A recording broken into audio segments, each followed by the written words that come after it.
Bapak Ibu ASN, pensiunan, PPPK, sampai anggota TNI dan Polri, tahan dulu, jangan langsung skip video ini. Karena info yang bakal kita bahas kali ini benar-benar bikin banyak orang penasaran. Apalagi menjelang pertengahan tahun 2026, topik soal gaji ke-13 udah mulai ramai dibicarakan di mana-mana.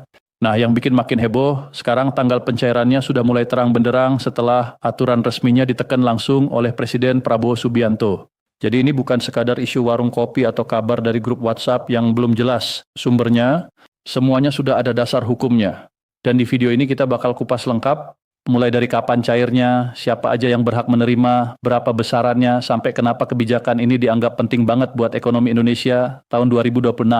Jadi pastikan simak sampai habis karena ada banyak poin penting yang sayang kalau kelewatan.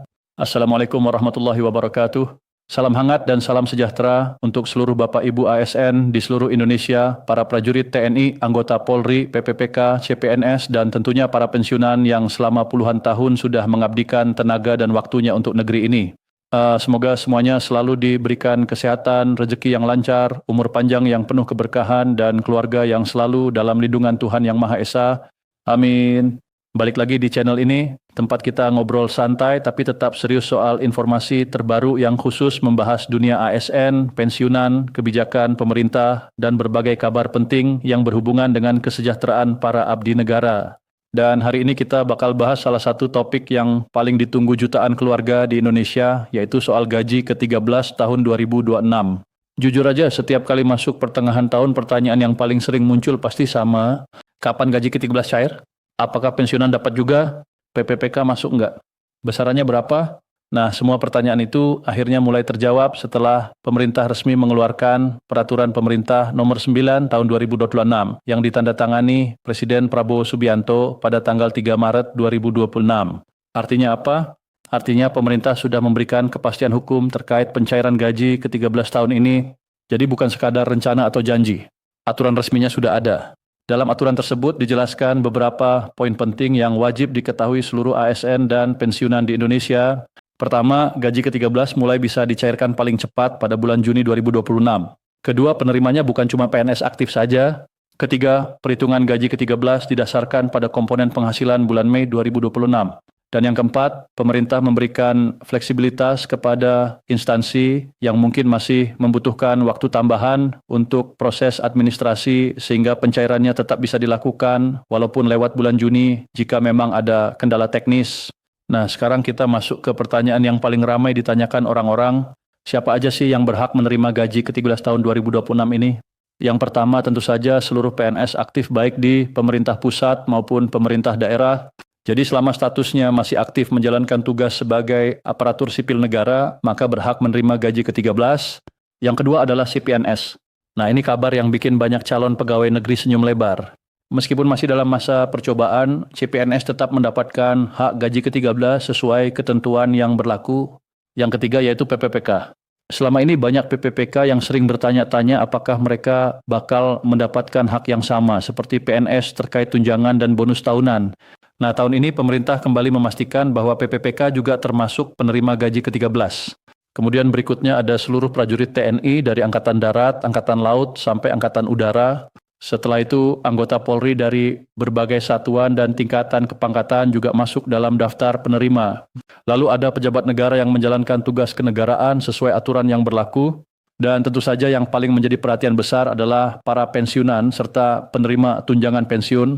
Ya, para pensiunan tetap mendapatkan hak gaji ke-13 tahun 2026 ini. Artinya kebijakan ini menyentuh hampir seluruh elemen aparatur negara, dari yang masih aktif bekerja sampai yang sudah purna tugas, dan jumlah penerimanya bukan sedikit.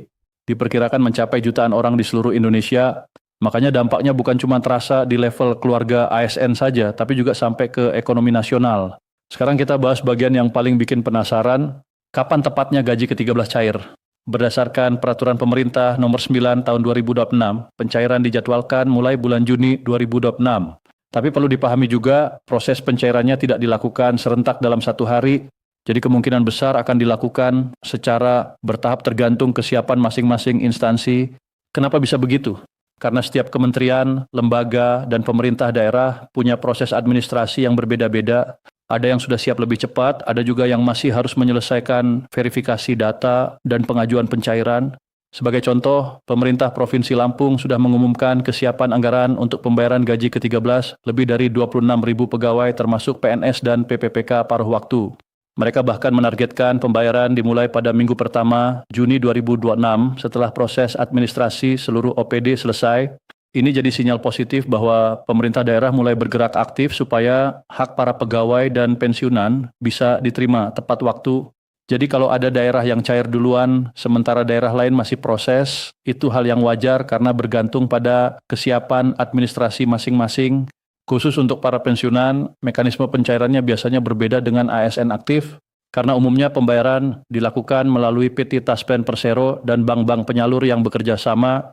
Jadi para pensiunan disarankan rutin memantau informasi resmi dari Taspen maupun bank penyalur di daerah masing-masing supaya tidak ketinggalan jadwal pencairan. Nah, sekarang kita masuk ke topik yang enggak kalah penting. Berapa sih sebenarnya besaran gaji ke-13 tahun 2026? Jawabannya tentu berbeda-beda, tergantung golongan, pangkat, jabatan, masa kerja, dan komponen tunjangan masing-masing penerima.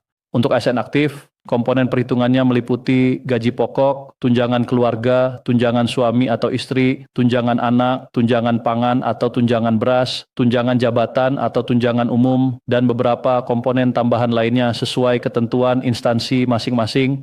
Makanya jumlah yang diterima tiap orang pasti berbeda. ASN dengan jabatan struktural tentu nominalnya beda dengan ASN golongan awal. Begitu juga dengan sistem remunerasi berbasis kelas jabatan yang diterapkan di beberapa instansi. Untuk para pensiunan, besarannya disesuaikan dengan nilai pensiun bulanan yang diterima. Jadi walaupun nominalnya mungkin tidak sebesar ASN aktif yang masih mendapat berbagai tunjangan aktif, tambahan penghasilan ini tetap sangat berarti untuk membantu kebutuhan sehari-hari. Kalau kita lihat gambaran umum berdasarkan golongan, PNS golongan I biasanya memiliki gaji pokok sekitar 1,6 juta sampai 2,7 juta ditambah tunjangan. Golongan 2 berkisar 2,2 juta sampai 3,7 juta. Golongan teres sekitar 2,5 juta sampai 4,5 juta. Sedangkan golongan IV read bisa mencapai sekitar 2,9 juta sampai 5,9 juta ditambah berbagai tunjangan lainnya. Jadi total gaji ke-13 yang diterima nantinya tentu lebih besar dari sekadar gaji pokok karena ada tambahan komponen lain yang ikut dihitung. Lalu sebenarnya kenapa pemerintah selalu memberikan gaji ke-13? Apa tujuan utamanya? Kalau melihat penjelasan resmi pemerintah, tujuan utama gaji ke-13 adalah membantu kebutuhan pendidikan anak menjelang tahun ajaran baru.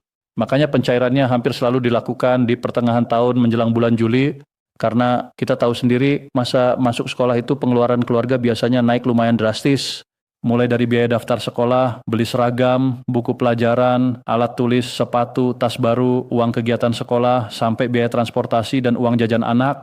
Belum lagi kalau ada anak yang masuk perguruan tinggi, biayanya tentu jauh lebih besar. Nah, dengan adanya gaji ke-13, pemerintah berharap beban finansial keluarga ASN dan pensiunan bisa sedikit lebih ringan. Tapi kalau dipikir-pikir, manfaat gaji ke-13 sebenarnya bukan cuma soal biaya sekolah saja. Banyak juga keluarga yang memanfaatkannya untuk kebutuhan rumah tangga, bayar cicilan, biaya kesehatan, renovasi rumah kecil-kecilan, atau menambah modal usaha sampingan. Khusus untuk para pensiunan, tambahan penghasilan seperti ini kadang benar-benar jadi penolong di tengah harga kebutuhan pokok yang terus naik, mulai dari biaya obat, kontrol kesehatan, sampai membantu cucu sekolah. Makanya nggak heran kalau pencairan gaji ke-13 selalu dinanti setiap tahun. Selain berdampak untuk keluarga ASN dan pensiunan, ternyata gaji ke-13 juga punya efek besar terhadap ekonomi nasional. Ketika jutaan orang menerima tambahan uang dalam waktu bersamaan, otomatis daya beli masyarakat meningkat, pasar jadi ramai, warung makan lebih laris, minimarket ramai pembeli, toko online kebanjiran order, penjahit seragam sekolah dapat banyak pelanggan, pedagang alat tulis ikut kecipratan rezeki. Bahkan jasa laundry, bengkel, sampai usaha kecil, rumahan juga ikut merasakan dampaknya.